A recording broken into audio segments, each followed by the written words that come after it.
কয়েকদিন আগে একটা ভিডিও আপলোড করেছিলাম, বেগুন পোড়ার ভিডিও। তো তোমরা আমার ওই ভিডিওটাতে খুব ভালোবাসা দিয়েছো, তো ভাবছি আজকে বেগুন সেদ্ধ ভিডিও তোমাদের সাথে শেয়ার করবো। তো দেখো, ভাতের মধ্যে এখানে দুটো বেগুন সেদ্ধ দিয়ে দিয়েছি।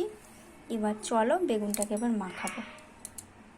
এবার ভাতগুলো আছে, ভাতগুলো হাঁড়ির মধ্যে রেখে দেবো একটা একটা করে সব। এবার বেগুনগুলোকে মাখিয়ে নেবো।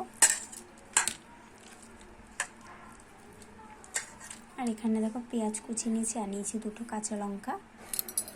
তারপর একটু সর্ষের তেল নিয়ে নেব।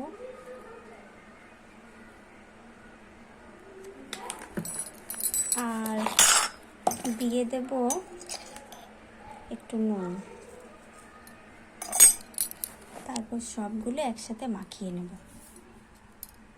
তো দেখো মাখাটা আমার কমপ্লিট হয়ে গেছে। দেখো মাখাটা দেখতে কতটা ইয়াম্মি হয়েছে। এটা গরম ভাতের সাথে জাস্ট দুর্দান্ত লাগে। আমার বড় মার সাথে খেতে খুবই ভালোবাসে।